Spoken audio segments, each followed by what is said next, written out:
Assalamualaikum warahmatullahi wabarakatuh. Alhamdulillahirobbil alamin. Selamat pagi menjelang siang untuk kelas 7. Hari ini kita akan belajar di semester genap ya. Semester genap kelas 7 kurikulum 2013 SMP IT Bina Insani Metro. Nah, hari ini masuk di bab semester 2 kita akan membahas tentang organisasi kehidupan atau sistem organisasi kehidupan. Nah, organisasi kehidupan di sini kita akan ada beberapa tingkatan ya, beberapa tingkatan dari yang paling kecil gitu, ada sel, kemudian ada kumpulan sel itu, kemudian jaringan akan berkumpul menjadi jaringan.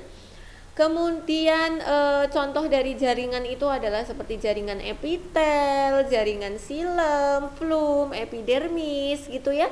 Itu terjadi baik pada manusia, hewan maupun tumbuhan, intinya pada makhluk hidup. Nah, kemudian kumpulan jaringan ini akan membentuk suatu organ. Organ itu kalau pada tumbuhan itu seperti akar, batang, daun gitu. Kemudian kalau pada manusia seperti jantung, paru-paru, lambung, ginjal gitu ya. Kemudian kumpulan dari organ ini akan berkumpul membentuk sistem organ. Sistem organ itu kalau pada manusia ada sistem pernapasan, sistem pencernaan, sistem peredaran darah, sistem ekskresi gitu ya. Jadi di dalam sistem organ ini akan banyak sekali berkumpul organ-organ ya. Contoh di sistem pernapasan itu adalah paru-paru, ada trakea gitu ya, ada hidung gitu. Itu adalah kumpulan dari organ. Kemudian sistem organ ini akan berkumpul menjadi makhluk hidup. Jadi seperti manusia itu sendiri pun tersusun dari berbagai macam sistem, seperti yang tadi Ustazah sampaikan ya. Oke, kita lanjut. Nah, kita mulai dari sel. Sel itu adalah unit terkecil dari makhluk hidup. Jadi di sel itu tidak akan bisa dibagi-bagi lagi, tetapi di sel itu memiliki komposisi atau bagian-bagian yang ada di dalam sel. Cuman dia itu tidak bisa dipecah-pecah lagi gitu, tidak bisa. Tapi ada komposisinya atau pembentuknya. Nah, untuk melihatnya itu harus dibantu dengan mikroskop. Kalau pas kita lagi tidak pembelajaran daring, biasanya ada nanti sesi kita melihat sel-sel gitu ya, baik itu di daun, baik itu di penampang akar gitu, atau penampang batang, tumbuhan monokotil atau dikotil.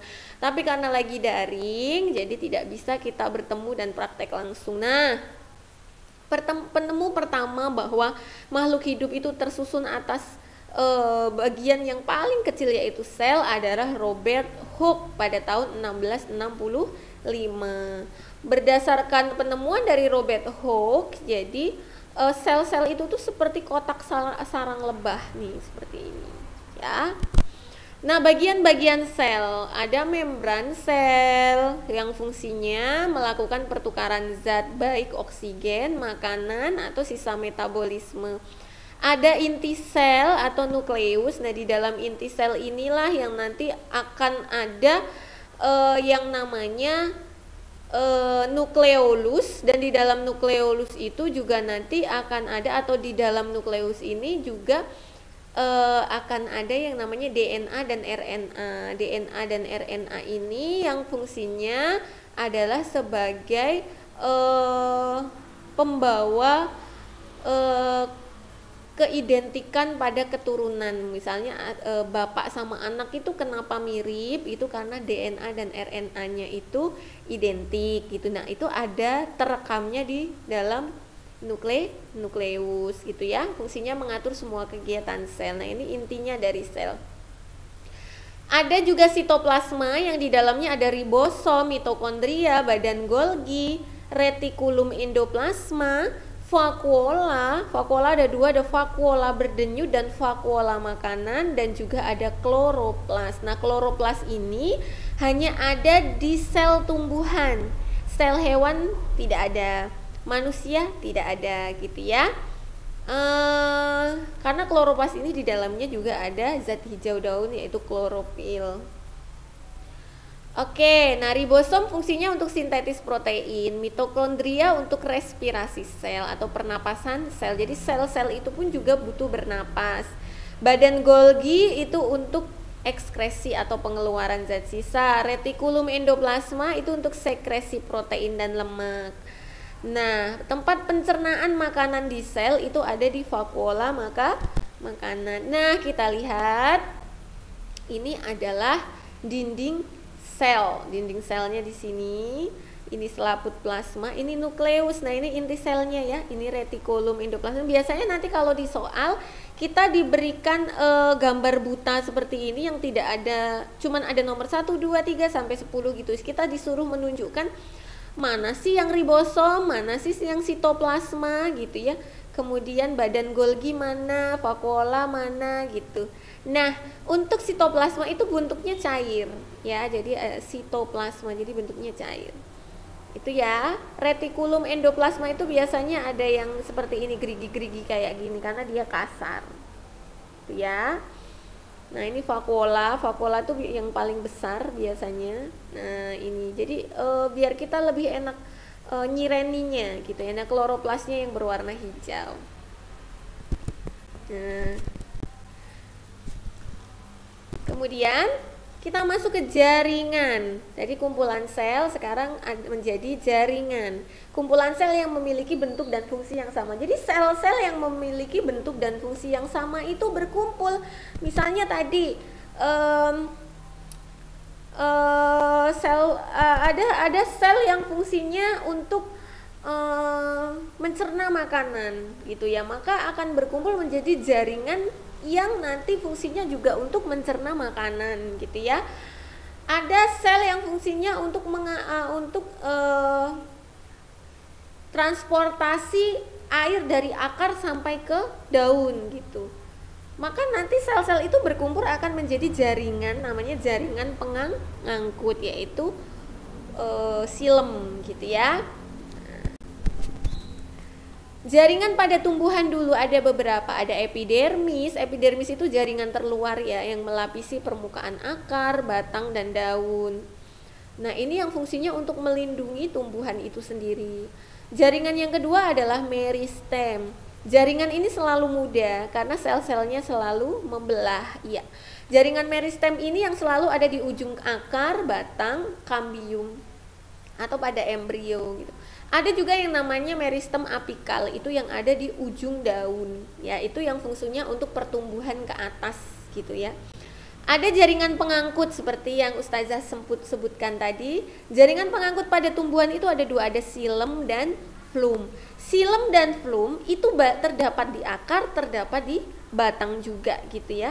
Nah, silem mengangkut air dan garam mineral dari akar ke daun. Jadi air dan garam mineral yang di tanah kan diserap sama akar tuh. Nah, sama jaringan silem di akar itu diangkut menuju ke daun untuk melakukan fotosintesis. Setelah jadi hasil makanannya, maka kemudian hasil fotosintesis itu diangkut oleh jaringan flum yang ada di daun ya ke seluruh tubuh dari tumbuhan, sehingga tubuh dari tumbuhan itu seluruh bagiannya akan mengalami pertumbuhan karena mendapat makanan gitu ya. Ada juga jaringan penyokong. Nah, jaringan penyokong itu adalah sel-sel yang dindingnya menebal dan mengeras. Contohnya kulit biji. Pernah lihat kelapa itu kan kulitnya keras banget ya, buah kelapa itu. Nah, itu juga termasuk jaringan penyokong. Melinjo itu kan kalau kita mau ngambil buahnya kan kulitnya kan keras ya. Nah, itu juga contoh dari tersusun dari kulit-kulit itu tersusun dari jaringan penyokong. Ada juga jaringan parenkim. Parenkim itu adalah jaringan dasar yang terdapat di antara jaringan lain untuk menyimpan makanan. Pada daun parenkim yaitu terdiri dari jaringan palisade dan bunga karang yang mengandung klorofil gitu. Nah, jadi parenkim ini untuk menyimpan makanan, Dan di daunnya itu ada juga jaringan palisade. Jadi jaringan parenkim itu ada dua jenis, ada tersusun dari dua, yaitu palisade dan bunga karang. Nah, biasanya parenkim itu ada di daun gitu ya. Nah, ini contoh jaringannya seperti ini. Ada jaringan. Ini misalnya ini adalah tumbuhan gitu ya. Nah, dari luar dulu kita punya epidermis gitu ya. Terus ada jaringan pengangkut yaitu xilem dan floem. Ya. Kemudian ada juga nih stomata. Ini ada di badan, ada kutikula di sini juga. Kemudian ada parenkimnya di sebelah sini tadi. Oke. Ya. Nah, ini pada akar monokotil. Kita pengen lihat di mana sih xilem sama floemnya. Perhatikan, kalau akar monokotil, tahu ya tumbuhan monokotil ya, waktu semester 1 kita sudah membahas ya. Monokotil itu seperti pada batang jagung, seperti pada jagung, pada padi gitu ya, pada kelapa. Nah, itu kalau misalnya batangnya akarnya itu kita sayat yang sangat tipis seperti itu, terus kita lihat di mikroskop, maka penampakannya akan seperti ini. Dan ini akan berbeda dengan di kotil. Jadi penampakannya akan banyak kecil-kecil seperti ini, dan letak xilemnya malah di dalam. Ya, letak xilemnya di dalam, letak floemnya malah di luar. Tadi kan ya, root hairs. Root hairs ini adalah bulu-bulu akar. Kemudian dia dimulai dari epidermis. Kemudian yang kedua adalah cortex. Kemudian ada endodermis. Epidermis itu di luar, endodermis itu yang melapisi dalam ini, melindungi yang di dalam. Ada pericycle, ada xilem, ada floem. Perhatikan, nanti akan ada perbedaannya. Jadi nanti kan kadang ada soal yang kita disuruh membedakan mana sih letak xilem dan mana sih letak floem pada akar monokotil maupun di kotil.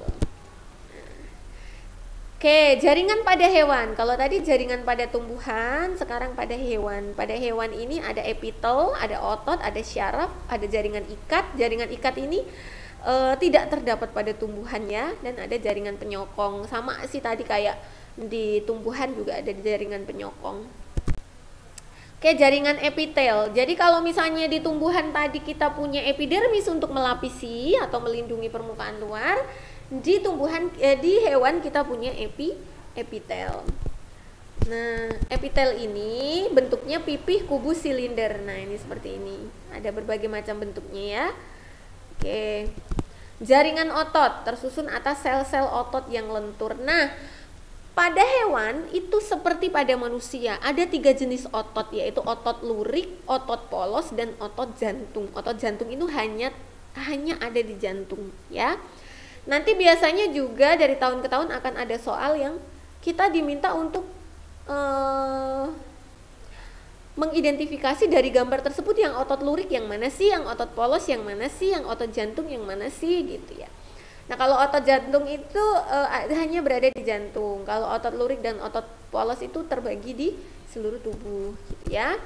Ya, yang ketiga adalah jaringan syaraf. Sama sih seperti manusia, bahwa hewan juga memiliki jaringan syaraf ya.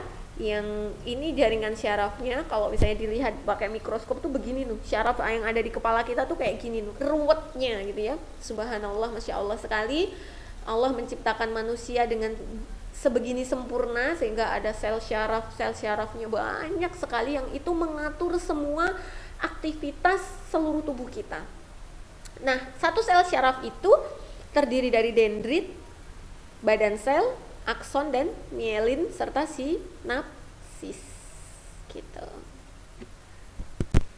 Jaringan ikat, jaringan yang menghubungkan bagian tubuh dengan bagian tubuh yang lain. Nah, ini jaringan ikat, misal antara ini dengan ini tuh, antara paha dengan betis dihubungkan dengan jaringan ikat, antara satu ruas jari dengan ruas jari yang satunya dihubungkan dengan jaringan ikat. Jadi dia mengikatkan antara satu bagian tubuh dengan tubuh yang lain. Ada jaringan penyokong, jaringan yang memberi bentuk tubuh, melindungi tubuh dan menguatkan tubuh.